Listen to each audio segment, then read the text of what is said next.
The January wind felt like a serrated knife that had been dipped in ice water, scraping again and again at my cheeks and my bare hands. I was standing outside the security door of the condo building, trying for the third time to slide my key into the lock.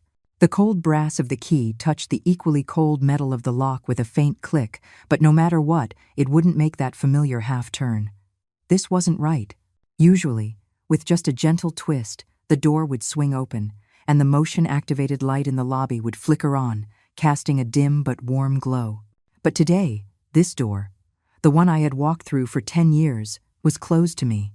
The lock wouldn't budge an inch, as if it were mocking my futile efforts. I pulled back my numb, frozen hand and brought it to my mouth, blowing a puff of hot air into my cupped palms. The white mist vanished instantly into the biting air. I looked up at the sky. It was a dreary gray. It was only a little past 4 in the afternoon, but it already felt like twilight was settling in. A neighbor from downstairs came back from the grocery store, saw me, and paused for a second.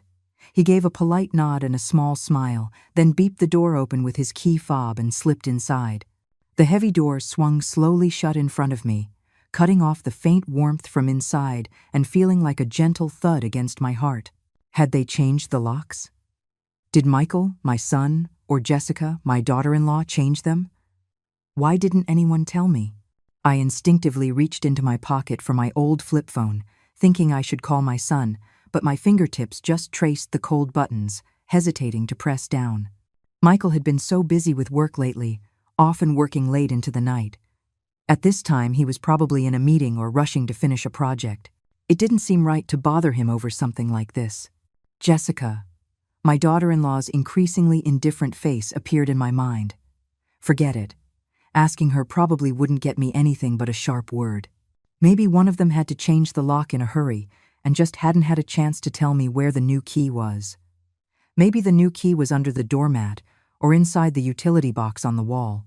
Clinging to that sliver of hope, I bent my stiff back and struggled to lift the red doormat, the one with welcome printed on it. It was empty underneath, except for years of accumulated dust. I stood on my tiptoes to reach for the utility box on the wall. The box was shut tight. I couldn't reach it, and I couldn't open it. My hope died. A cold sweat started at the soles of my feet, seeping up through my thick winter pants and into my very bones. I had no choice but to retreat to a sheltered corner of the entryway, leaning against the ice-cold brick wall and trying to curl into a ball. The window in the entryway didn't close properly, and cold drafts whistled through the gap. I wrapped my arms tighter around myself, huddled in the old downcoat I'd had for 5 or 6 years. My late husband, Arthur, had bought it for me, but its warmth had faded over time. Time passed with excruciating slowness, every minute an ordeal in a freezer. I listened to my own unsteady breathing and watched the sky outside the entryway window grow darker. The streetlights in the complex flickered on one by one. Warm light began to glow from the windows of the other condos. I could faintly hear the sounds of cooking, the murmur of a television, the laughter of children. Those sounds, which I usually found noisy, now seemed so distant and luxurious. It had been 10 years. 10 years since Arthur passed away from a sudden heart attack. After he was gone, I moved out of our old 650-square-foot walk-up in the old part of town and came to live with my son and daughter-in-law. I rented out the old place. The rent wasn't much, but I gave every single dollar of it to my son to help with their household expenses. When I first moved in, it was because Michael had pleaded with me. He had said, "Mom, Dad's gone now. We don't feel right with you living all alone. Come stay with us. You can help out with the cooking, look after Caleb, and we can take care of you. It'll be nice, the whole family together." Yes, nice and lively. And for the first few years, it really was. My grandson, Caleb, was just starting elementary school. I would pick him up every day and make all his favorite foods. When my son and daughter-in-law came home from work, a hot meal would be waiting. The house was a lot of work, but seeing Caleb's sweet smile and hearing my son call me Mom made me feel like life had purpose again. It filled some of the emptiness Arthur had left behind. But I don't know when it started. That liveliness began to sour. Caleb started middle school and didn't need me to pick him up anymore. He even started to find me annoying and didn't want to talk to me much. Jessica's career seemed to be taking off. She got a promotion, a raise, but the way she looked at me grew more and more distant. She started complaining that my cooking was too salty, that I didn't clean the house thoroughly enough. She said my frugal habits just didn't fit with their lifestyle. And Michael? He was caught between a rock and a hard place. At first, he would try to mediate when Jessica and I had friction, but later on he grew more and more silent. He came home from work later and later, preferring to sit in his car for a while rather than come upstairs. In this home, without me even realizing it, I had become the extra person. I tried to minimize my presence. I insisted on doing all the housework. I confined my activities to my small room and the kitchen. Whenever they tried to buy me something, I'd always refuse and secretly tuck the money back into their wallets. I always thought that if I just gave a little more and took a little less, I could maintain the surface-level peace of this family. But today, this locked door was like a bucket of ice water poured over my head, waking me up completely. To change the lock without telling me this wasn't an oversight. It was a silent eviction, a cold declaration. You no longer belong here. My feet were completely numb. I had to stomp them lightly on the ground just to feel them. The arthritis in my knees began to ache, a dull throb like fine needles pricking from the inside. I thought of Arthur. If he were still here, he would never let me suffer this kind of humiliation. He was a gentle but decisive man who would have arranged everything perfectly. Thinking of him, my eyes started to burn. I quickly looked up and blinked hard, forcing the stinging sensation back down. I couldn't cry.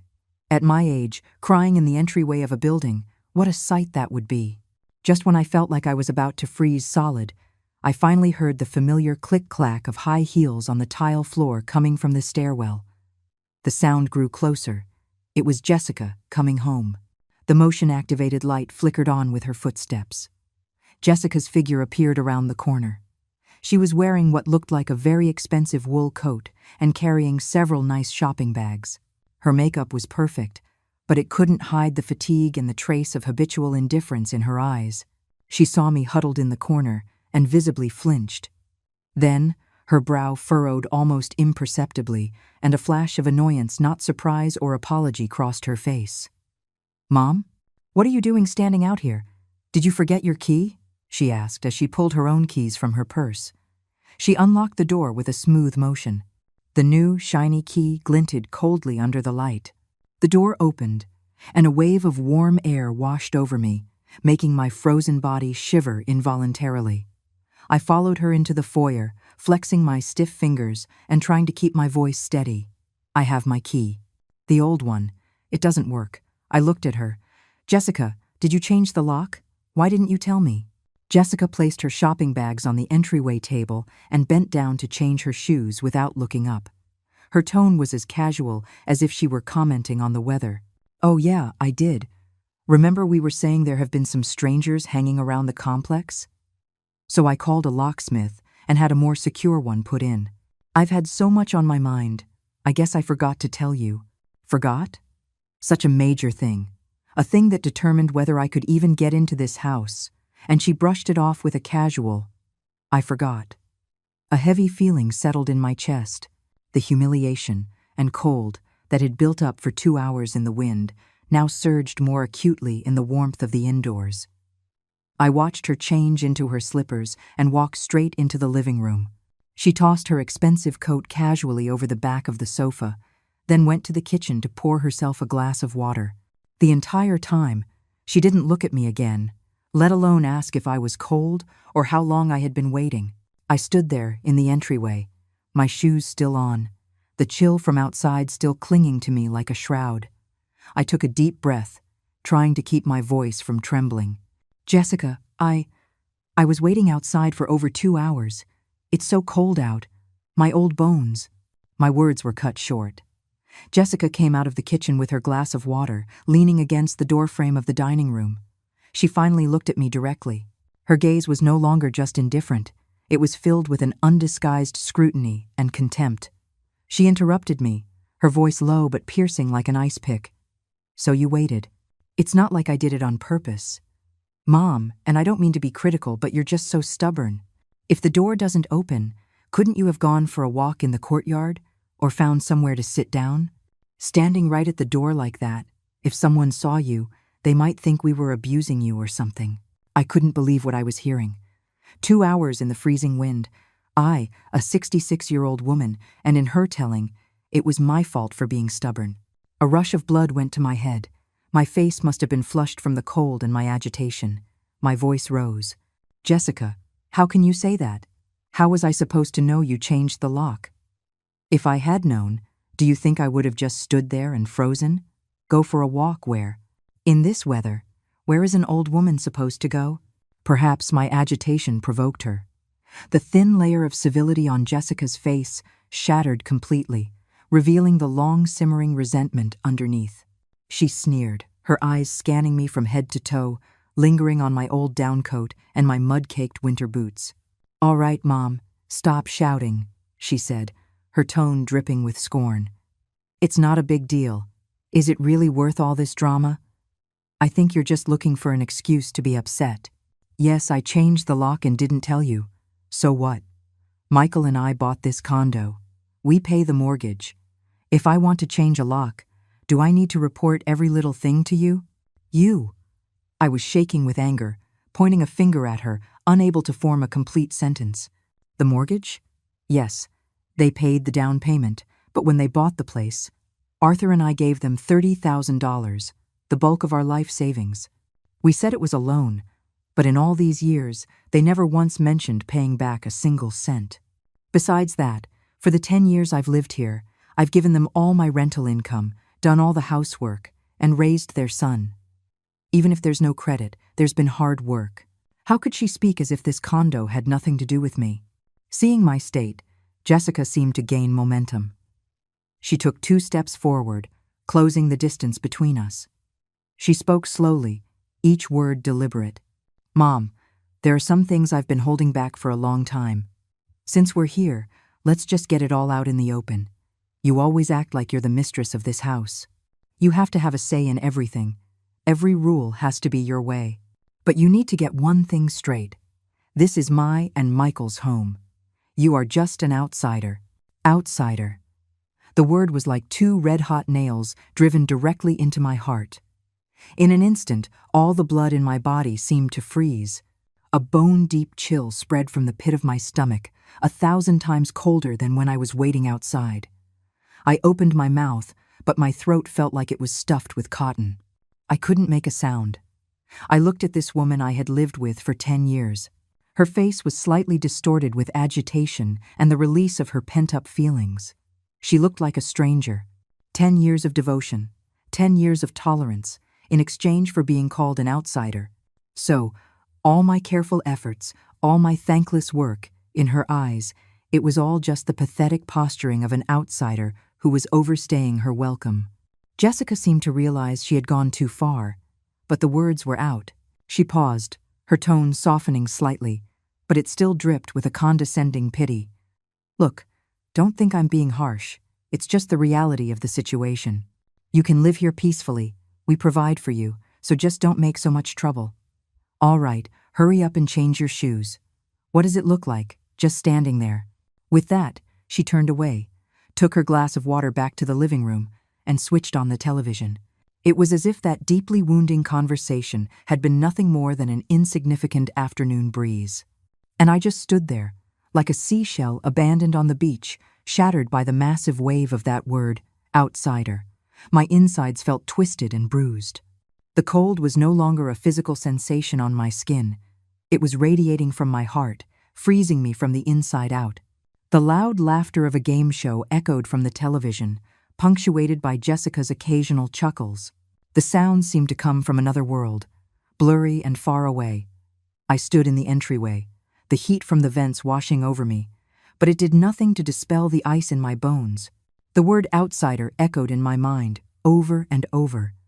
Each echo was like a dull knife slowly carving up the memories of the past 10 years.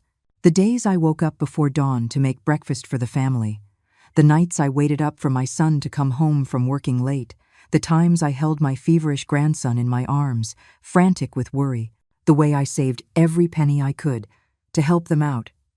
All of it, in that one moment, was casually negated, erased by those 2 words. It turned out that the family I cherished, the love I had given, was, in someone else's eyes, nothing more than an outsider's inappropriate intrusion and disturbance. The sharp pain in my chest slowly went numb, replaced by an unprecedented clarity and calm. A strange strength rose from deep within me, holding up my body that was on the verge of collapsing. I didn't do what I usually did when I felt wronged, cry silently or retreat to my room to sulk. Slowly, I bent down, untied the laces of my stiff, frozen boots, and put on my indoor slippers. My movements were slow but incredibly steady. Then, I straightened my back. Even though my knees were still aching, I tried my best to walk tall. I didn't go to the living room. I didn't even glance at Jessica. I walked straight to the room I had lived in for 10 years. It was more of a converted sunroom than a real room. It was small, just big enough for a bed, a dresser, and a small desk. It was cold in the winter and hot in the summer, but I had never complained. I thought, as long as I have a place to stay and can help my son, it's enough. I closed the door, shutting out the noise from the living room. The room was quiet, except for the sound of the wind whistling outside the window. I sat on the edge of the bed and looked around the small space. I didn't have many things: a few sets of clothes, some old photographs, and a few keepsakes Arthur had left behind. I could probably pack it all into one suitcase. Yes, pack. The thought appeared in my mind with perfect clarity. It wasn't an act of spite or a momentary impulse. It was a decision that had crystallized after 2 hours in the cold wind and that soul-crushing word, outsider. This was no longer my home. To stay here would be nothing but self-inflicted humiliation, living at the mercy of others' moods.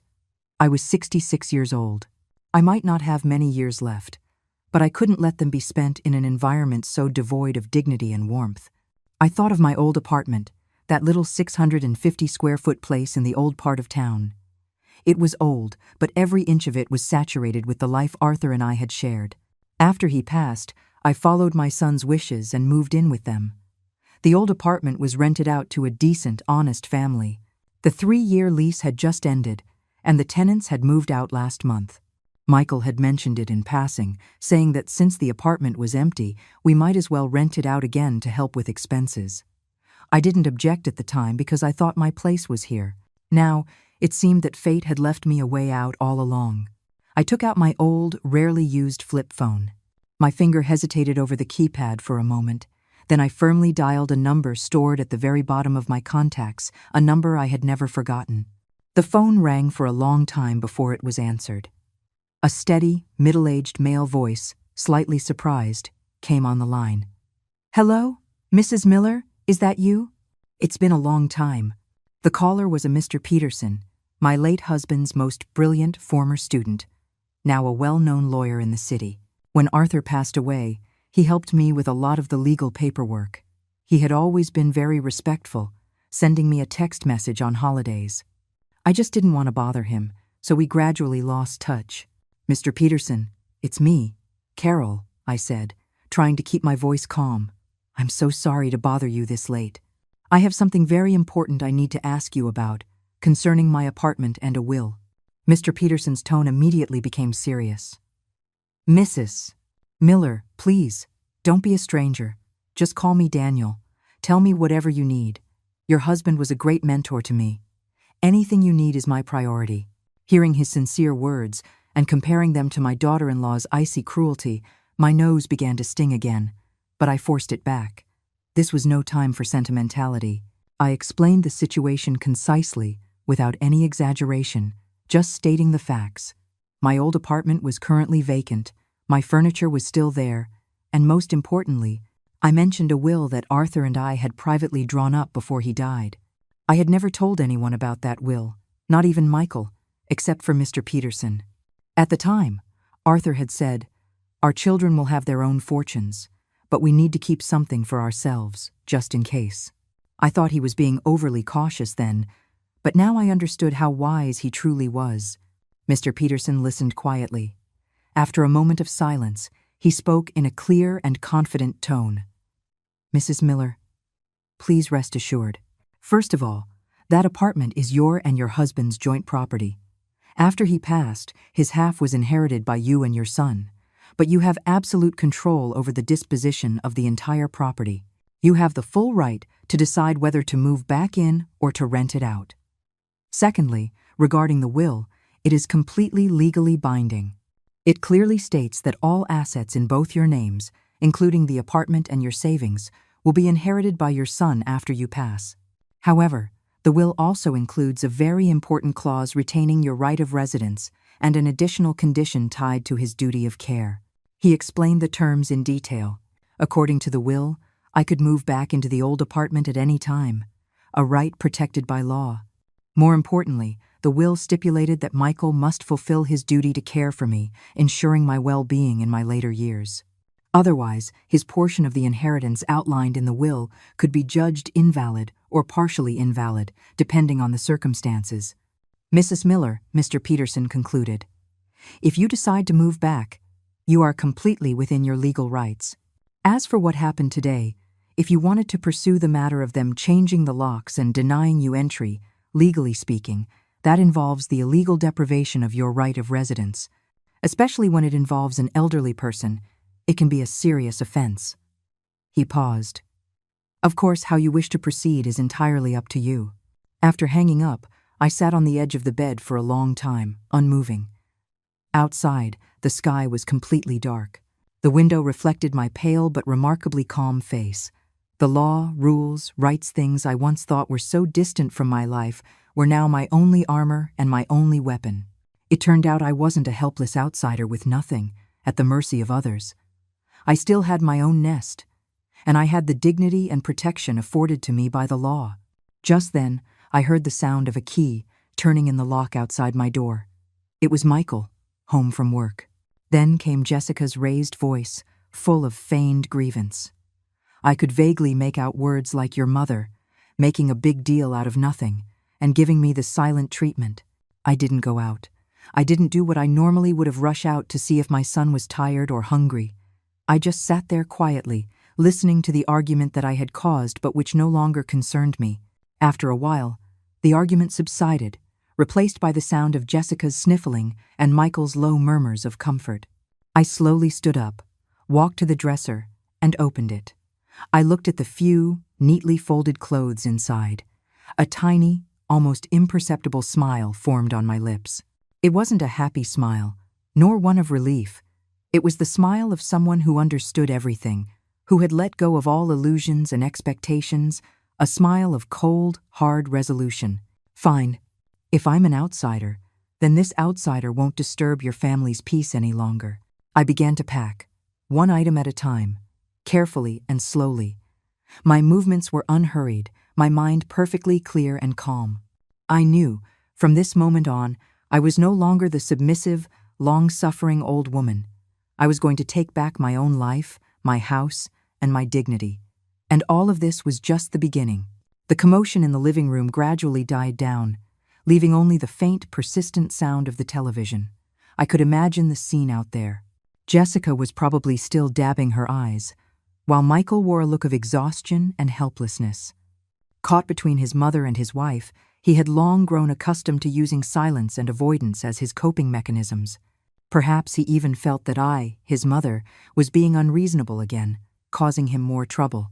If this had been before, upon hearing him return, I would have immediately gone out to ask if he had eaten, if he wanted me to heat up some soup for him, trying to create the illusion that everything was fine, to maintain that superficial harmony. But not tonight. I continued packing in my room. I really didn't have much. A few pieces of clothing I wore often, some personal items, and the small locked wooden box. Inside were my and Arthur's marriage certificate, some old photos, and that all-important will. I wrapped them carefully and placed them in the inner pocket of my suitcase. The suitcase was old, bought many years ago, and its wheels were a bit shaky, but it was more than enough to hold all my worldly possessions. Packing each item felt like making a clean break with the past 10 years.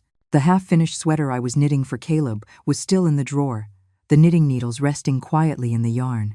I picked it up, looked at it for a moment, then gently put it back down. I decided not to take it. My grandson was a teenager now. He no longer needed his grandmother's hand, knit, unfashionable sweaters. Those ties of affection I thought I was weaving were, in reality, fragile enough to snap at the slightest touch. While I was packing, I heard Michael's footsteps approach my door. He hesitated for a moment, but in the end, he didn't knock. He didn't ask, "Mom, are you okay?" Instead, he turned and walked away. The sound of his retreating footsteps was like the final stone dropping onto the frozen lake of my heart. It didn't create a single ripple, it only made the ice thicker. That was fine. It would make it easier to leave without any lingering attachments. When everything was packed, the suitcase stood in the corner like a soldier ready for deployment. I sat on the edge of the bed, not feeling the least bit sleepy. The night was deep, and the world outside was silent, save for the occasional howl of the wind. I started planning for the next day. First, I needed to call a moving company. I didn't have much. A small van would be enough. Then, I had to go check on the old apartment. I hadn't been back in 10 years. I had no idea what condition it was in. It would need a thorough cleaning. I also had to get the utilities, water, gas, and electricity turned back on. There were a million things to do, but strangely, I didn't feel overwhelmed. Instead, I felt a long-lost sense of control over my own life, a feeling that had nearly vanished during the 10 years I depended on my son. The next day, I was up at the crack of dawn. As usual, I tiptoed into the kitchen and started making breakfast. Oatmeal bubbled on the stove. I fried some eggs and heated up some bagels. This would probably be the last meal I ever made for this family. I wasn't trying to play the victim. I just believed in finishing what I started. This 10-year habit would end with this one last breakfast. Around 7 o'clock, Michael emerged from his bedroom, rubbing his tired eyes. He saw me busy in the kitchen and paused, a complicated expression on his face. He opened his mouth as if to say something, but in the end, just mumbled a mom and sat down to eat. He ate quickly, his mind clearly elsewhere, his eyes darting away, unable to meet mine. Jessica didn't come out for breakfast. She was probably still angry about last night, or perhaps she simply couldn't be bothered to eat food I had prepared. Caleb came out with his backpack on, called out Grandma, grabbed a bagel, and rushed out the door. I watched his youthful, impatient back and sighed softly. The child was innocent, but the chasm between us had already grown too deep. "Michael," I began, my voice calm, as I placed a bowl of oatmeal in front of him. "I've decided to move back to the old apartment." Michael was in the middle of a spoonful of oatmeal. He choked, coughing violently, his face turning red. He looked up at me, stunned, as if he couldn't believe his ears. "Mom, what are you saying? Move back? Why? Is it because of yesterday?" I cut him off, my face still holding that calm, almost distant smile. "It's for no particular reason. The old place is empty anyway, and the tenants just moved out. I was thinking, all the old neighbors are there. It'll be nice to have people to talk to. I'm getting old. It's better to live in a place I'm used to." I deliberately avoided mentioning the locked door or the word outsider, leaving us both a final shred of dignity. I wasn't afraid of them. I just didn't want another pointless argument as I was leaving. My goal was clear: leave, and then, using the rights the law afforded me, take back what was mine. Michael was clearly agitated. He put down his spoon. "Mom, what are you doing? That place is so old, the amenities are outdated. How can we be at ease with you, living there all by yourself? Was it something Jessica said yesterday? You know how she is. Her bark is worse than her bite. Don't take it to heart. I'll talk to her. Her bark is worse than her bite." I repeated the phrase silently to myself, finding it incredibly ironic. The cold lock, the 2 hours waiting in the freezing wind, that soul-crushing word outsider, could those things be erased by such a flimsy excuse? I shook my head, my tone gentle but firm. "It has nothing to do with Jessica. It's my own decision. I've thought it over. You're both busy with work, and Caleb is grown up now. You don't need me to take care of you anymore. If I move back, it'll be quieter and better for all of us." When I said better for all of you, I looked at Michael calmly. His eyes flickered. It seemed my words had hit a nerve. Perhaps, deep down, he had long felt that his mother was a burden, but filial duty prevented him from ever saying it. "But Mom," Michael wanted to say more, but seeing my resolute expression, he was at a loss for words. He ran a hand through his hair in frustration. Well, the old place hasn't been lived in for ages. It must need a lot of work. How about this? Wait until I have time on the weekend. I'll help you clean up, and then we'll see. No need, I refused, crisply. I've already contacted a moving company. They're coming this morning. I can manage the old place by myself. This morning? Michael was completely stunned. He probably thought I was just talking, or that it would take me at least a week or two to prepare. So soon? Yes, while the weather's still decent, I said lightly, beginning to clear the dishes. You should get to work. Don't be late. Michael sat there, watching me bustle around, his face a mixture of shock, confusion, and a faint, almost imperceptible hint of relief. He didn't protest further, just mumbled, "Well, can you manage on your own? If you need anything, you have to call me." I nodded without turning around. Call him? From now on, I doubted I would be calling him for anything, at least not for help. At 8:30, the moving van arrived on time. The movers came up to get my things. They were efficient. I had very little, just one suitcase and 2 cardboard boxes of miscellaneous items. Throughout the entire process, Jessica never came out of the bedroom. Michael stood in the living room, looking helpless, wanting to help but not knowing how, just repeating, "Mom, be careful with that." I took one last look around this home I had tended to for 10 years. The stovetop in the kitchen, which I had polished until it shone. The plants on the balcony, which I had nurtured until they thrived. Every corner of the living room bore the mark of my cleaning. This place had once been filled with laughter, and it had also consumed countless tears and so much of my hard work. But that was all in the past. I picked up my old tote bag, which held my important documents and my phone. "I'm leaving," I said to Michael. "You two take care." My voice was as calm as if I were commenting on the weather. No accusations, no complaints, no reluctance. This extreme calm seemed to make Michael even more uneasy. He opened his mouth, but only managed to squeeze out, "Mom, travel safe. When you're settled, give me a call." I nodded, said nothing more, and turned to follow the movers out the door. The motion-activated light in the hallway flickered on. Step by step, I walked steadily down the stairs, without looking back. I knew that the moment the door closed behind me, my connection to this home was severed for good. And my own battle, or rather, my own quiet new life was just beginning. Sitting in the passenger seat of the moving van, watching the streetscape fly by in reverse, my heart felt hollowed out, yet filled with something unfamiliar and hard. Goodbye. Or rather, good riddance. The van left the modern subdivision where my son lived, and the scenery outside the window gradually became older and more familiar. We had reached the old part of town. The streets grew narrower, lined with aging sycamore trees whose bare branches pointed toward the gray-white sky. The storefront signs had a last-century feel to them, the grain and oil shop, the shoe repairman, the barber, all faces that had been there for decades.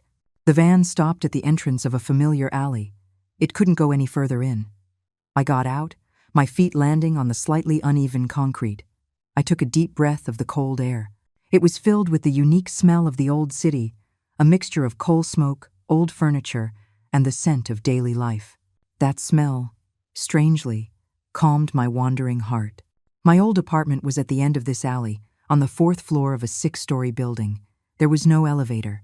The movers helped me carry my boxes and suitcase to the foot of the stairs, and after I paid them, they left.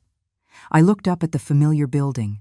The paint on the exterior was peeling in places, and the windows looked old, but I knew that beneath this worn facade was a space that was entirely mine, a space where no one could evict me.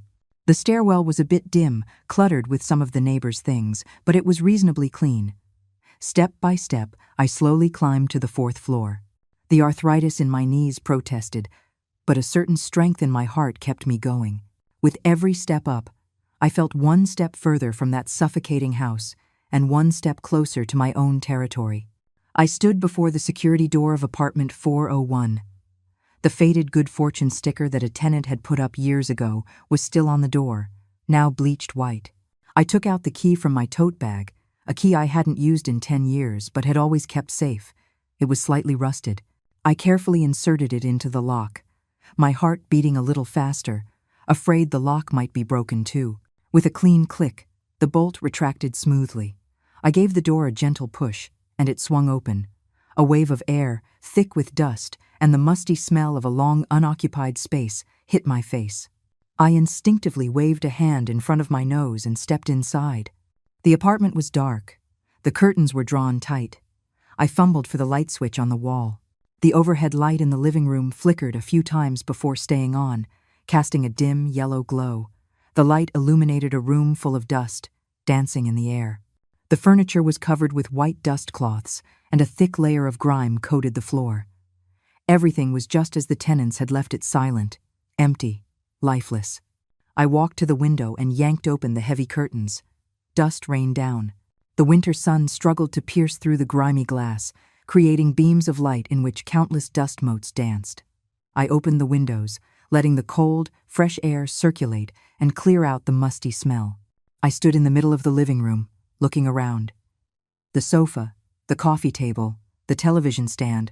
Arthur and I had picked them all out together. They were old-fashioned, but sturdy. The cross-stitch I had made was still hanging on the wall, its frame covered in dust. The potted plant in the corner had long since withered, leaving only a tangle of dry vines. Everything here was frozen in time, just as I had left it 10 years ago.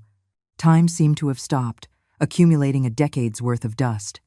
I didn't feel sad or desolate. Instead, I felt a deep sense of homecoming. It was dilapidated and dirty, but every inch of this space belonged to me. I didn't have to walk on eggshells around anyone. I didn't have to worry about someone changing the locks and shutting me out. After a short rest, I rolled up my sleeves and began the massive task of cleaning.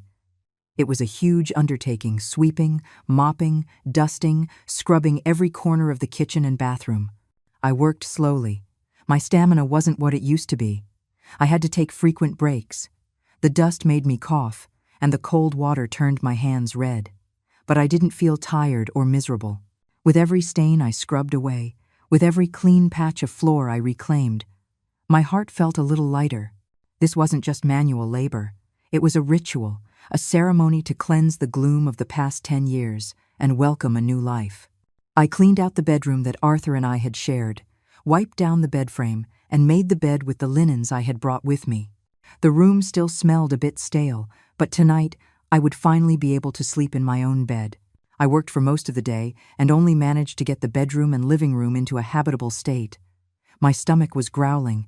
I realized I hadn't eaten anything since breakfast. I wasn't sure if the gas stove still worked. I tried turning it on, and with a soft whoosh, a blue flame leaped to life. Thank goodness, it worked. I boiled some water and made myself a cup of instant noodles I'd brought from my son's house. Sitting at the dining table, dusty but now wiped clean, bathed in a ray of sunlight eating that simple meal, I felt a sense of satisfaction and peace I hadn't known in years. In the afternoon, I went to the local community office and the utility company to get my services restored. The woman at the community office was the same one from years ago. She recognized me and greeted me warmly. "Carol, you're back. It's been so long." Her simple greeting was a balm to my soul. Here, I wasn't anyone's burden. I wasn't an outsider. I was just Carol, a familiar face to my old neighbors. That night, I lay in my own familiar bed. The mattress was a bit firm, and the blankets had a faint, musty smell, but my heart was more at peace than it had been in a decade. Outside, the old city was quiet, with only the occasional bark of a dog and the distant hum of traffic. I took out the small wooden box, opened it, and by the dim light of the bedside lamp, I looked at a photo of Arthur and me. He was so young in the picture, his smile so gentle. I gently stroked the photograph and whispered in my heart, "Arthur, I'm home. I'm back in our home. Don't you worry. I'm going to be all right now." I knew the road ahead was long. The apartment needed serious repairs. My life needed to be rebuilt, and the legal matters with my son's family needed to be resolved. But at that moment, I didn't want to think about any of that. I just wanted to savor this hard-won peace that was all my own. That night, I slept more soundly than I had in years. No nightmares, no anxieties. 10 years of living in someone else's house, 2 hours of freezing in the wind, one heartbreaking word outsider, it all seemed to have been swept into a corner for now, along with the dust of the old apartment. This was my fortress. This was my starting point. From tomorrow on, I was going to live again, for myself. The first few days back in my old apartment were filled with a whirlwind of small but necessary tasks. There was the deep cleaning, buying basic household supplies, and calling a handyman to check the aging wiring and pipes. Every day was exhausting, but every day was also fulfilling and real. Under my own two hands, my little nest gradually shed its look of abandonment and began to feel like a home again, filled with the warmth of life. Michael called me on the second night after I moved out. His voice over the phone was tired and held a faint, almost imperceptible note of resentment. "Mom, so you really moved back? Are you settled in? That old place hasn't been lived in for so long. Is it even livable?" he asked. I was trying to tighten a new faucet, cradling the phone between my shoulder and my cheek. I kept my voice as neutral as possible. "Everything is fine. It's mostly cleaned up. You don't need to worry about me." He was silent for a few seconds, then said, "Jessica, what she said the other day was out of line. I apologize on her behalf. Mom, please don't be angry. How about we come over this weekend to see you?"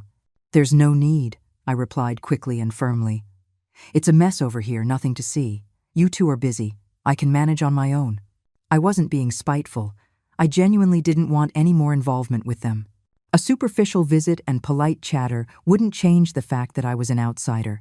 Why bother acting out the part of a happy family? Besides, I had more important things to do. Michael seemed surprised by my resolute refusal.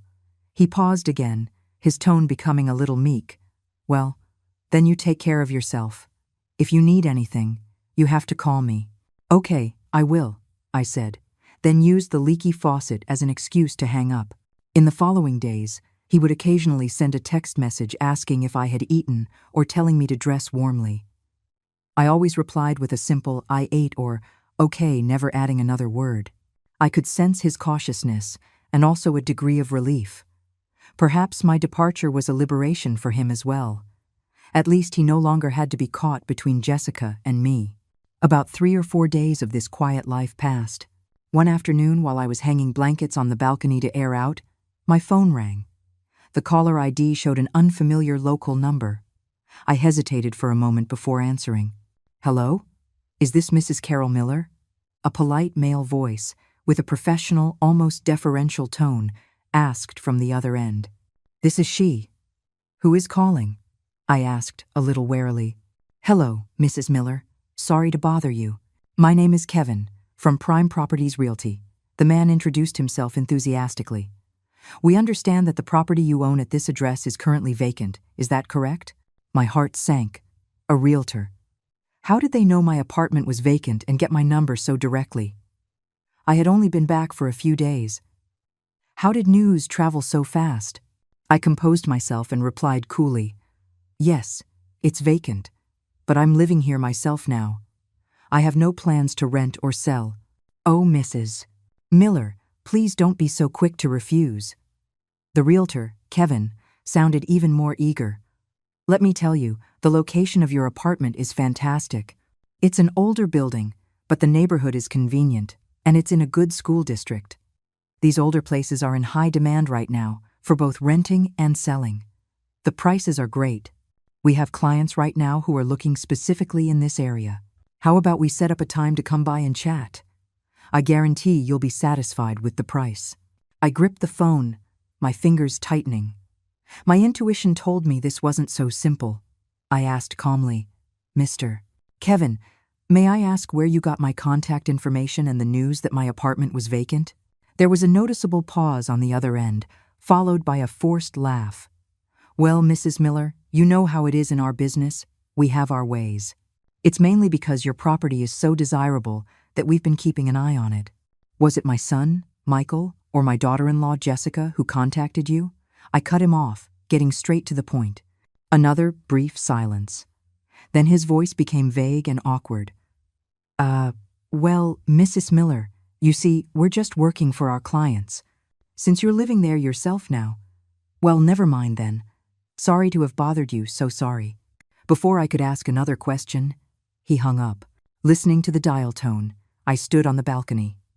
The winter sun shone on me, but I felt no warmth. Instead, A chill crept up from the soles of my feet. It was them. Of course, it was them. I had barely moved out, and they were already so eager to get rid of my only shelter. Were they planning to sell it and split the money, or rent it out to supplement their own income? Were they so sure I would just obey their wishes and let them do as they pleased? Or had they completely forgotten or perhaps never known that legally I had the final say over this property? It seemed my quiet departure hadn't made them realize the gravity of the situation.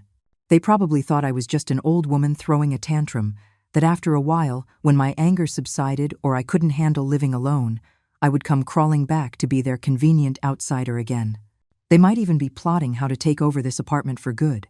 I put down the phone and looked at the neighbors coming and going in the alley below.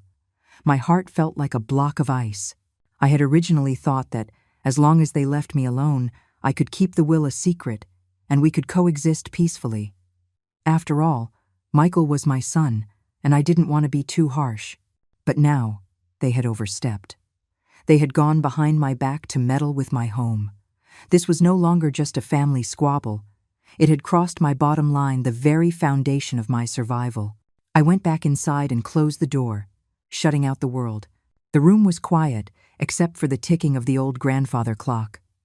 I walked to the small wooden box, opened it, and took out the will, enclosed in a manila envelope. The paper was slightly yellowed, but the writing on it was clear and strong. I traced Arthur's signature, his solemn expression as he signed it years ago flashing before my eyes. He had said, "Carol, in this world, people can be unpredictable. We have to protect ourselves, and we have to set some rules for the children." At the time, I thought he was being too cautious, almost unkind. Only now did I understand that he had seen through the complexities of human nature.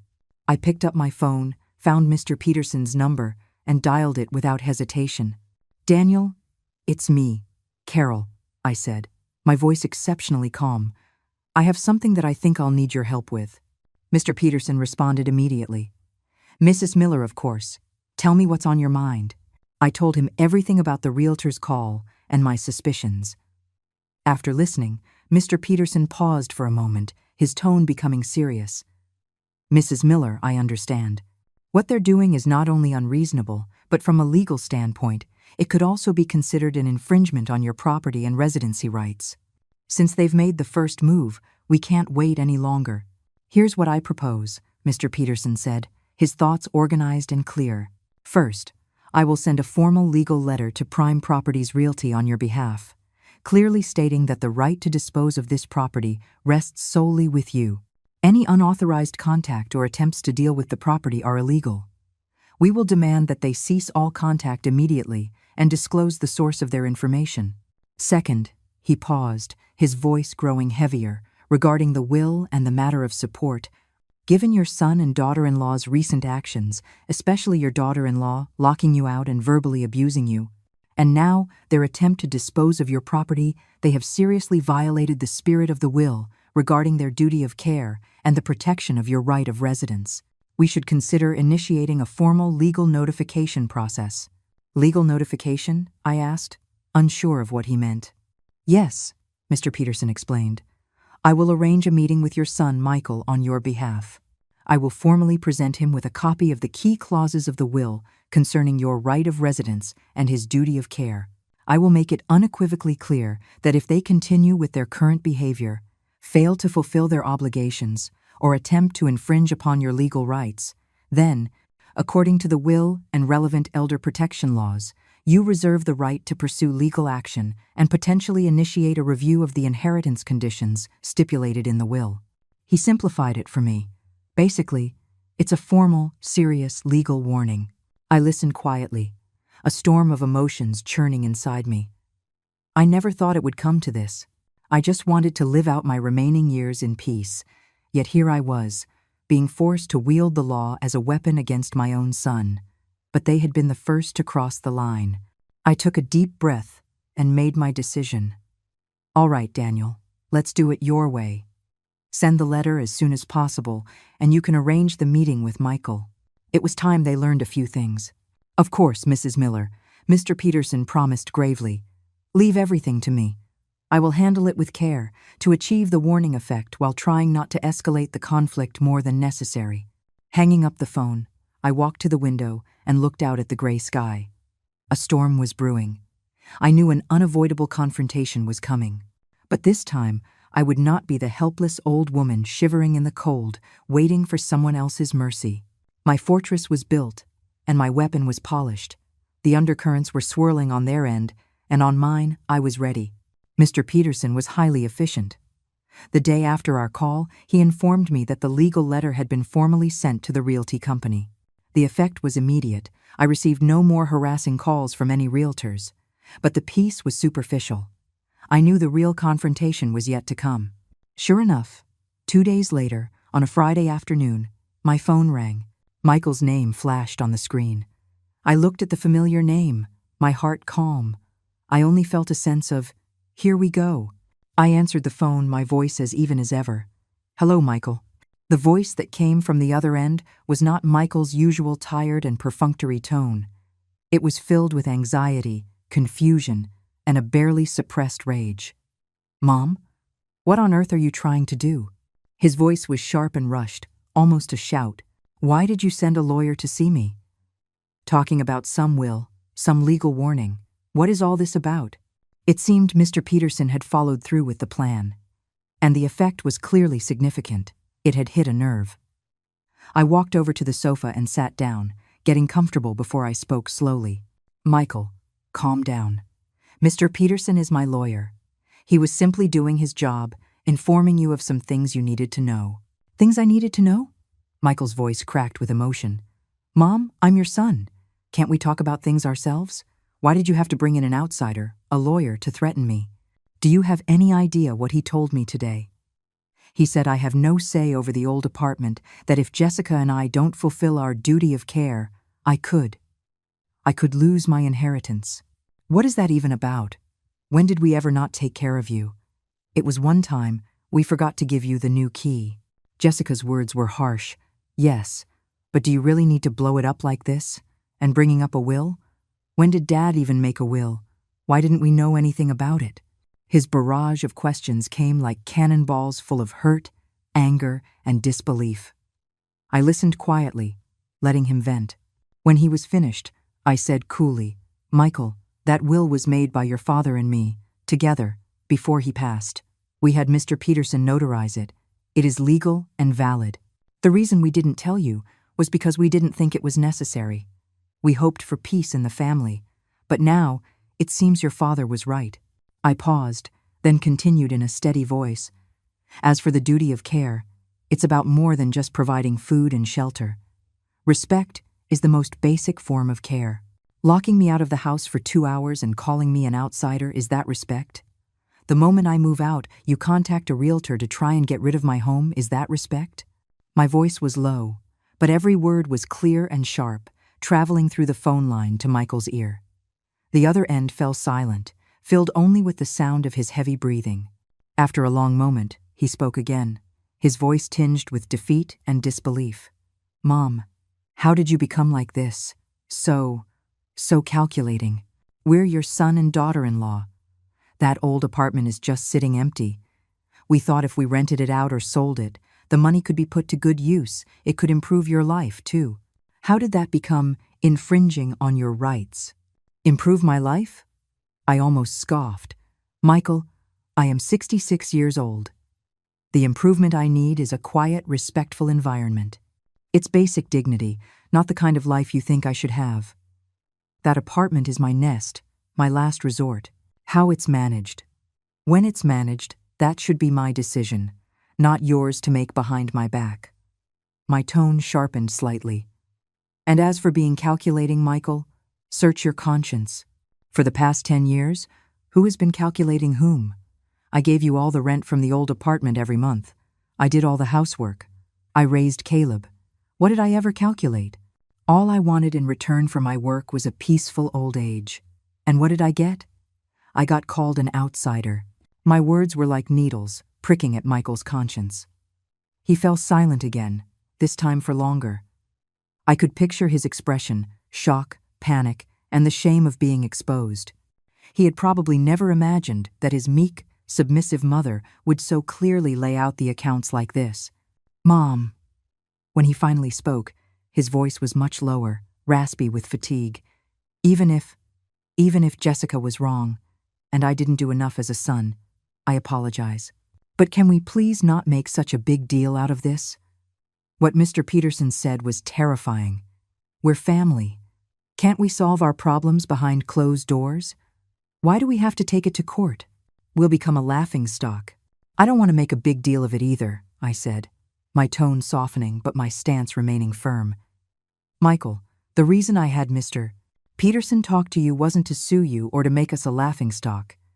It was to make you and Jessica understand a few things. I spoke each word distinctly. First, I may be old, but I'm not senile. I have my rights and my boundaries. Second, that old apartment is mine. No one, without my permission, is to touch it.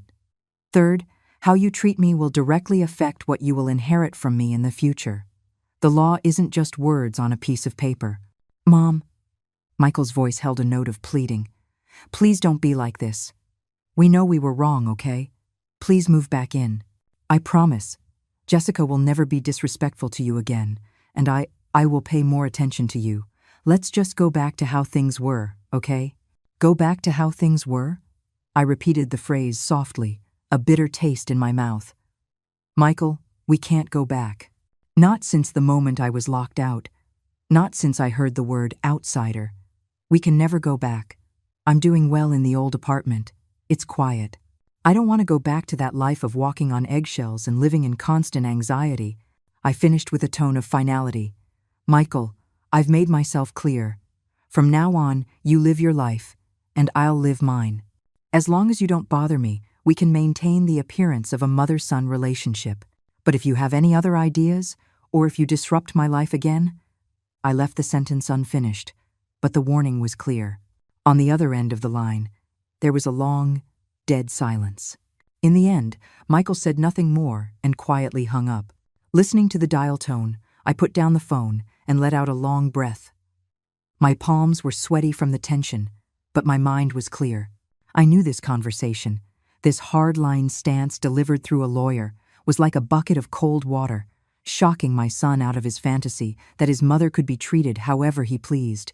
He might be angry, confused, or resentful, but he would have to accept the fact that his mother was no longer an outsider he could take for granted. The prelude to the storm had sounded, and I had shown my hand.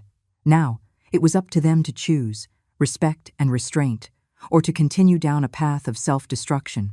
I walked to the window. The setting sun cast a golden glow on the old buildings.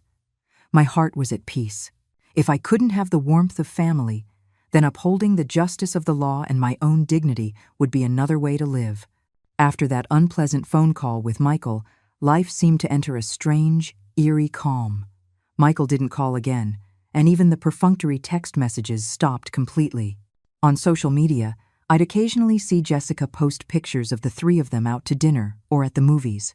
They looked happy and carefree, as if my absence hadn't affected their quality of life at all. In fact, it seemed to have made it better. That was fine by me. I was happy for the quiet. The old apartment, under my care, was looking more and more like a home. I bought a few houseplants. They weren't anything fancy, but their vibrant green was comforting to look at. I cleaned up the balcony, and on sunny days, I could sit out there, soak up the sun, and watch people come and go in the alley below. I reconnected with a few of my old neighbors. Sometimes we'd sit in the community garden, chatting. They would complain about their daughters-in-law or brag about their adorable grandchildren. Their conversations were filled with the everyday concerns of ordinary older people. In that atmosphere, I finally felt like a normal, living person again, not just an awkward presence in my son's house. I even picked up an old hobby of mine, listening to classic opera. I used some of my retirement savings to buy a nice radio and would tune into the classical station. The soaring arias, paired with a cup of tea, could fill a whole afternoon. Time slowed down, and my mind grew quiet. But the calmer things were on the surface. The more I knew it was likely the calm before the storm. Michael and Jessica, especially Jessica, were not the type to take a loss lying down. The lawyer's warning might have scared them for a while, but in the long run, I doubted they would give up, especially not on the old apartment. I tried to guess their next move. Would Michael try to sweet-talk me again? Would Jessica show up at my door throwing a tantrum? Or would they come up with some other scheme? I prepared myself for anything. Come what may, I would face it. However, I never imagined their counterattack would be so vile and vicious. It was an ordinary morning. I was on my way to the nearby farmer's market as usual. As I reached the end of the alley, I sensed something was off. A few old neighbors who usually greeted me now averted their eyes, huddling together and whispering. When they saw me approaching, they quickly dispersed, pretending nothing was wrong. I was puzzled, but didn't think much of it, and continued to the market. On my way back, at the entrance to my building, I ran into Mrs. Davis from the floor below me. She was a warm-hearted woman who had always been kind to me. She saw me and immediately pulled me aside. Her voice was low, her face a mixture of worry and anger. "Carol, have you upset someone recently?" My heart skipped a beat, but I kept my composure. "Mrs. Davis, what's wrong? What happened?" "Oh, you don't know?" Mrs. Davis slapped her thigh. "For the past couple of days, someone has been posting these awful flyers all over the neighborhood, on the community bulletin board too. They're saying you're a disrespectful old woman, that you drove a wedge between your son and his wife, caused chaos in their home, and that you're using the fact that you own an apartment to try and ruin their lives. The things they're saying are just terrible." My head buzzed and blood rushed to my face. I had expected something, but to hear such vicious slander, I still trembled with anger. "What else?" Mrs. Davis grew more indignant as she spoke. "They're also saying you were promiscuous when you were younger, and now you're just a bitter, difficult old woman, just a bunch of baseless, reputation-destroying lies. A lot of people who don't know the truth are talking." I suppressed the rage and humiliation in my heart and asked as calmly as I could, "Mrs. Davis, are those things still up?" The ones on the community board were torn down by the association, but then more just get put up. They're like gum on a shoe. And some people have found little leaflets slipped under their doors. Mrs. Davis sighed, looking at me with pity. "Carol, I know you're not like that. This has to be someone deliberately trying to slander you. Do you think it's your son and his wife?" I nodded, a coldness spreading through me. Who else could it be? Using such a low-down tactic, trying to force me into submission with rumors, to destroy my reputation among my old neighbors and make my life here unbearable. It was a cruel move, far more insidious and wicked than a direct confrontation. "Thank you, Mrs. Davis, for telling me," I said, gratefully squeezing her hand. "The truth will speak for itself. I haven't done anything wrong, and I'm not afraid of what people say." Despite my brave words, when I walked past the community bulletin board and saw the torn remnants and glue stains, and the stares of a few strangers who pointed at me, I felt a heavy stone settle in my chest, suffocating and painful. I kept my head down and hurried home. I closed the door, leaning my back against the cold steel, and finally felt like I could breathe again. Tears of humiliation welled in my eyes, but I forced them back. What good would crying do? Tears couldn't wash away slander. They would only give the people behind this the satisfaction of seeing me suffer. I walked to the window and looked out at the gray sky. I had thought that by standing my ground legally, I could find peace. It seemed I had underestimated the depths of human malice. They didn't dare to confront me openly, so they shot arrows from the shadows, using the oldest and most effective weapon against me, rumors. For a solitary old woman, this was a devastating attack. Lies, repeated often enough, can destroy a person. If I let this go, my reputation would be ruined. I might not be able to hold my head up in the very place I had lived for decades. I couldn't just sit back and take it. I took a deep breath and picked up my phone again. This time, I didn't call Mr. Peterson. A lawyer's intervention might not be effective in this situation and could even make things worse. I found the number for the head of the neighborhood association, Mrs. Rodriguez. She was a no-nonsense woman in her 50s, well respected in the community. I had known her from before. When she answered, I calmly explained the situation. I didn't directly accuse my son and daughter-in-law. I simply said that I seemed to have offended someone and was now the target of a malicious slander campaign, which was seriously affecting my life and reputation. Mrs. Rodriguez was very concerned and angry. "Carol, don't you worry. We won't tolerate this kind of behavior in our community. I'll have someone patrol the area and remove any defamatory flyers immediately. I'll also post a notice in the community group chat, reminding everyone not to believe or spread rumors. If you find out who's behind this, or if you have any evidence, you should report it to the police." "Thank you, Mrs. Rodriguez," I said sincerely. "I don't have any proof right now, but I will be on the lookout." Hanging up, I felt a little better. With the community association involved, it would at least curb the spread of the rumors. But I knew it wasn't enough. The root of the problem remained. As I was contemplating my next move, whether to inform Mr. Peterson or to take further action, like gathering evidence to sue for slander, my phone rang again. It was a local landline number that looked vaguely familiar. I answered it. A familiar and loathsome voice came through the line. It was my daughter-in-law, Jessica. Her tone wasn't cold or harsh like before. It was filled with a syrupy, fake concern and feigned sympathy. But underneath it all, I could hear a note of triumph and provocation. "Mom? It's me, Jessica," she said, drawing out the words. "I heard you've been having some trouble over there, that the neighbors have some misunderstandings about you." I gripped the phone, my fingers tightening. My heart felt like it was being squeezed by an invisible hand. The storm was no longer hiding. It had revealed its ugly face, and this time it was armed with vicious rumors, intending to destroy me completely. Jessica's voice oozed through the receiver, her feigned concern as cloying as grease. "Mom, it's just so awful, having the whole neighborhood gossip like that. When Michael and I heard about it, we were just heartbroken for you." She sighed, as if she truly felt my pain. "You know, if you ask me, living all alone in that run-down old place just makes you a target. Why don't you just move back in with us? When we're all a family together, none of this drama ever happens." I could almost picture her expression, a smug, condescending smirk, as she watched her little drama unfold. The rumors were her doing, and now she was using them, under the guise of concern, to force me back under her roof, back into the role of the powerless outsider. Rage churned in my chest. But after everything I had been through, I had learned to control it. I took a deep breath, my voice as cold as ice. "Jessica, you know better than anyone where those rumors came from. You can stop the crocodile tears." There was a pause, and then Jessica's voice turned cold as well, the pretense stripped away. "Mom, now you're the one being nasty. How would we know? We just heard what other people were saying. Maybe if you weren't so difficult to get along with, you wouldn't have people talking about you." She huffed. "I was being nice, offering you a way out.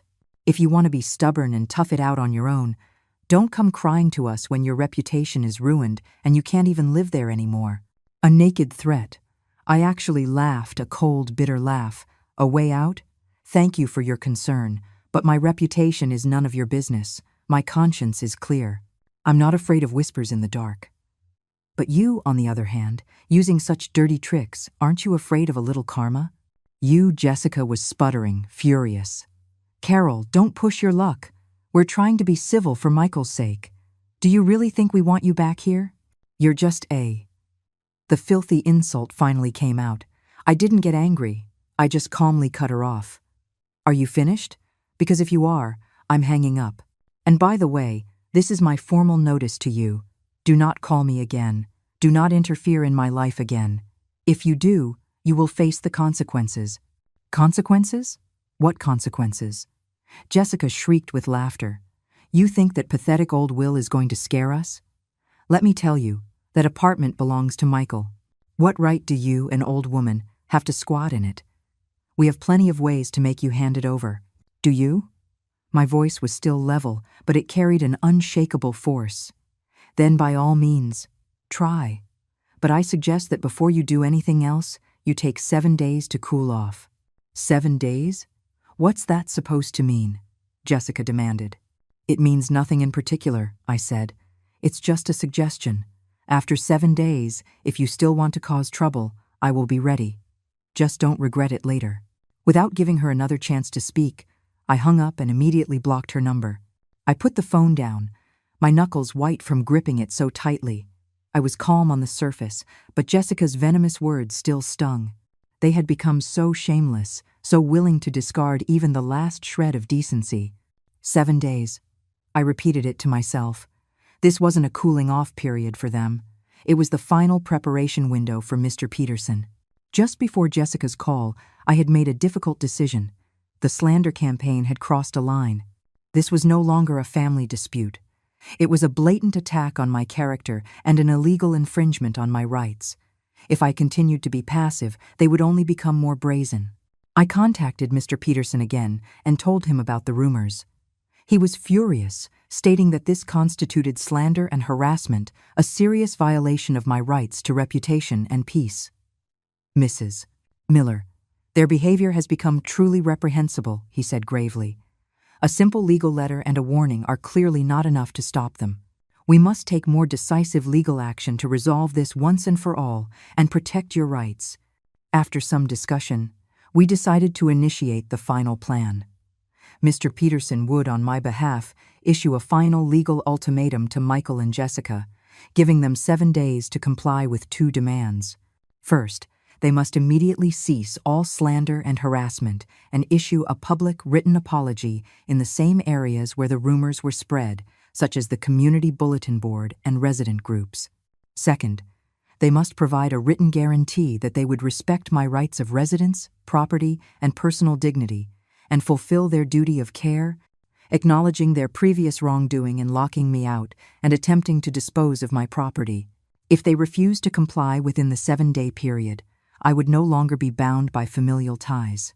I would formally file a lawsuit against them for violating elder rights, including, but not limited to, infringement of residency rights, defamation, and neglect, and simultaneously trigger the review of the conditions of the will, petitioning the court to revoke or reduce Michael's inheritance rights.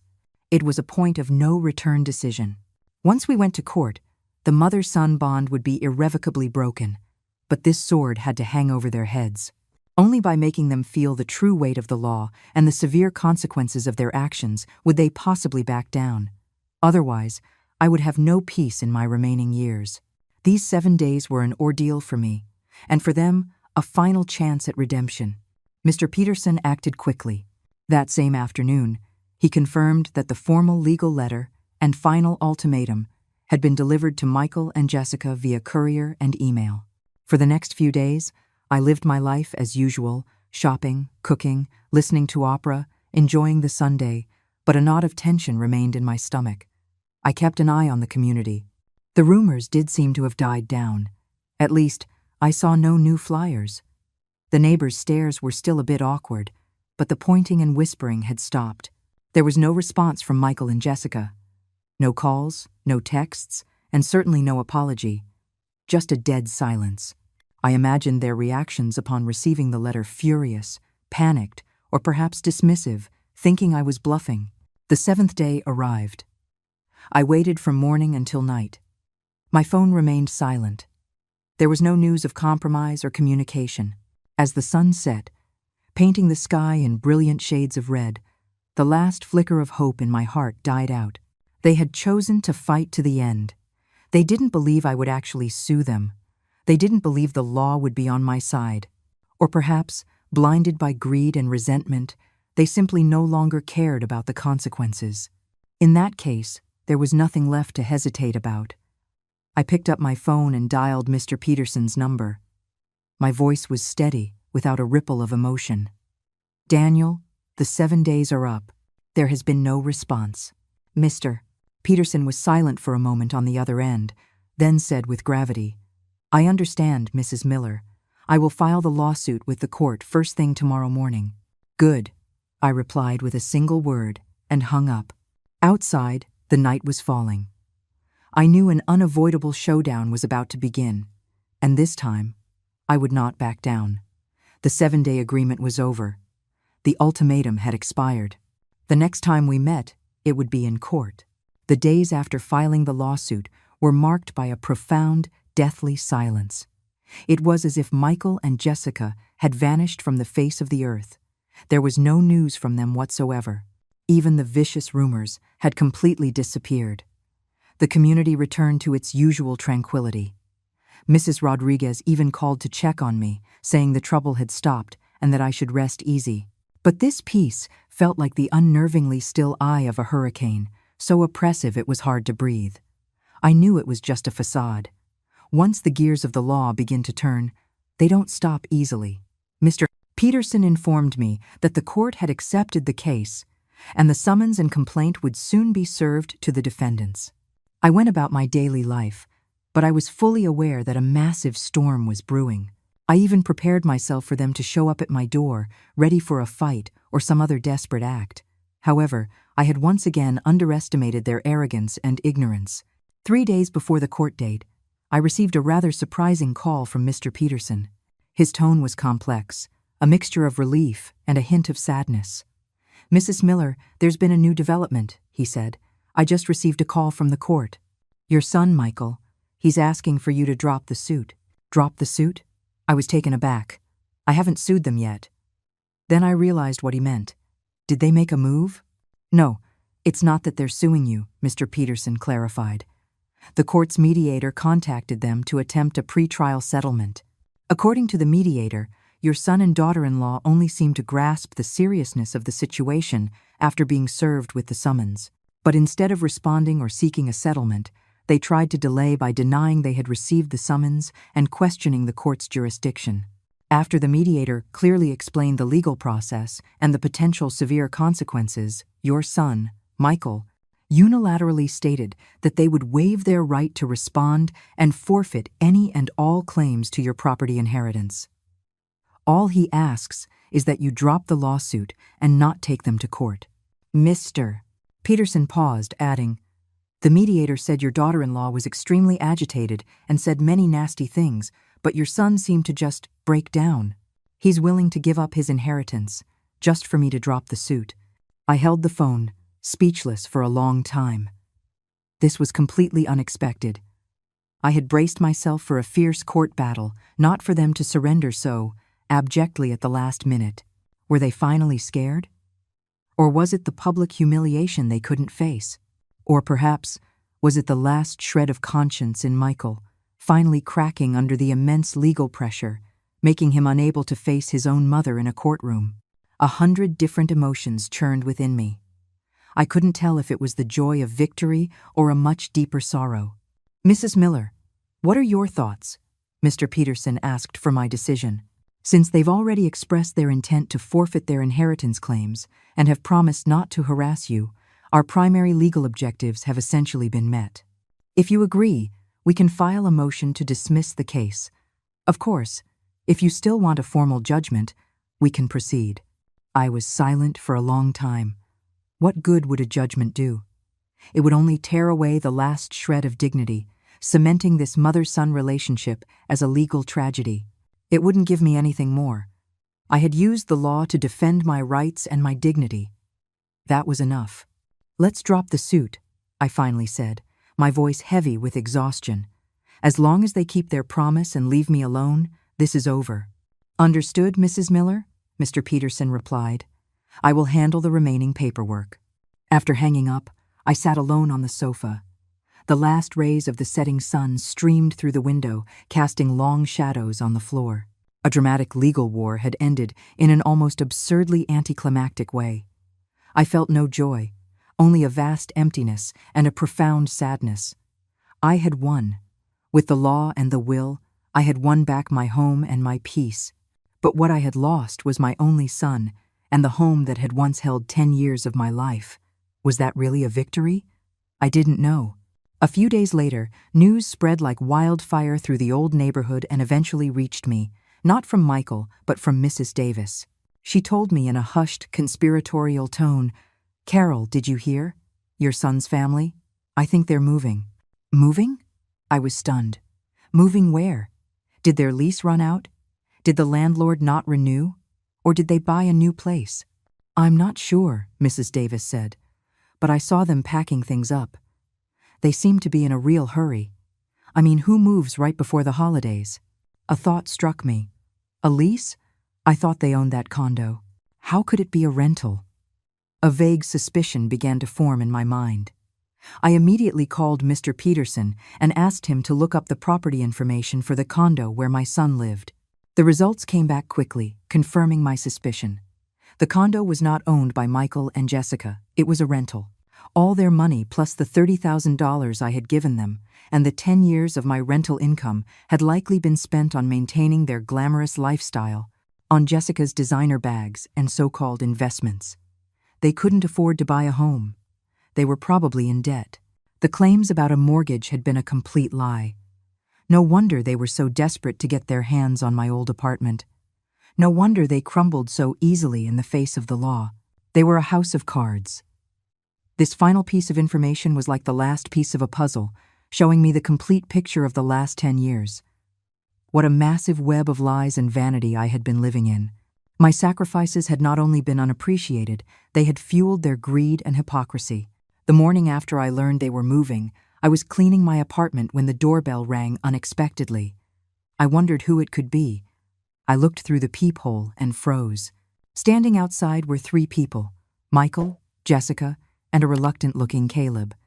Behind them were 2 uniformed court officers and Mr. Peterson. Michael's face was ashen, his eyes darting away, unable to meet mine. Jessica's face was a mask of resentment and bitterness, but also a kind of desperate fear. Caleb was staring down at his phone, as if none of this had anything to do with him. I hesitated for a moment, then opened the door. Mrs. Miller, one of the court officers, stepped forward, showing his credentials. His tone was official. "We are from the County Sheriff's Department, Civil Enforcement Division. Regarding the case of Carol Miller versus Michael Miller and Jessica Miller, although the plaintiff has filed for a dismissal, based on the evidence provided and the commitments made by both parties during pre-trial mediation, to ensure the plaintiff's rights are not infringed upon in the future, we are here today to conduct a formal follow-up and notification and to supervise the defendant's fulfillment of their written promise, namely, to permanently forfeit any and all claims to the property at this address, and to guarantee they will cease any and all forms of harassment against you." The officer's voice was clear and firm, echoing in the stairwell. Michael and Jessica hung their heads even lower. Mr. Peterson stepped forward and handed me a document. "Mrs. Miller, this is a notarized copy of their signed statement, forfeiting their inheritance rights and guaranteeing they will not harass you. Please keep it." I took the document. The paper was light, but it felt as heavy as lead. The officer continued, addressing Michael and Jessica. "We expect you to abide by the law and your signed commitment. Do not cause any further trouble. Otherwise, Mrs. Miller can refile her suit at any time based on these documents, and there will be no further opportunity for mediation." "We know. We understand." Michael's voice was hoarse, the words barely squeezed out from his throat. Jessica suddenly looked up, her eyes glaring at me with pure hatred, as if they were dipped in poison. Her lips trembled. She looked like she wanted to spit some final, venomous words at me. But seeing the stern faces of the court officers, she swallowed them back, left with nothing but heavy breathing and eyes full of rage. And so, my family stood before my door, under the supervision of law enforcement, to perform this final, humiliating ritual. They hadn't come out of love to apologize. They had been compelled by the force of the law to guarantee they would leave me alone. The scene was absurd, cold, and brutally real. "The procedure is complete. Thank you for your time, Mrs. Miller." The officer nodded to me, gave Michael's family one last stern look, and then left with Mr. Peterson. The stairwell was now empty except for the 4 of us, facing each other in a ningu de konhi. It was Michael who finally broke the silence, his voice broken, almost a plea. "Mom, we're moving today." From now on, he couldn't continue. Jessica yanked his arm sharply. "What are you still talking to her for? Let's go," she hissed. She shot me one last venomous glare, grabbed Caleb, and stormed down the stairs without a backward glance. Michael remained, looking at me one last time. His expression was a storm of emotions: shame, pain, relief, and maybe, just maybe, a final, lingering trace of affection he himself might not have recognized. Then he, too, turned and stumbled after them, his footsteps disappearing down the stairs. I leaned against the doorframe, looking out at the empty stairwell. Sunlight streamed through the window, dust motes dancing in the beams. They were gone. They had taken their bitterness and humiliation with them, and they had also taken any last faint hope of reconciliation. Where would they go? I didn't know, and I no longer cared. From the moment they chose to build their lives on lies and treat their family with malice, their path was destined to be a difficult one. I closed the door, shutting out the world. The apartment was quiet, the only sound the ticking of the old clock. I walked to the center of the living room and looked around my small nest, old but entirely mine, and filled with a sense of security. The plant on the windowsill had new shoots, tender and green, full of life. I had won. With the weapon of the law, I had protected my home, my dignity, and the peace of my final years. But I had lost my son, and I had lost the family I had once considered my own. Tears finally streamed down my face, not of anger or of self-pity, but of a vast, unspeakable sadness and loneliness. The war that had started with a cold, locked door had ended with a court-supervised departure. There were no winners, only mutual destruction. But life had to go on. I dried my tears and walked to the balcony. The sun was warm on my skin. In the alley below, old neighbors were chatting leisurely and children were playing.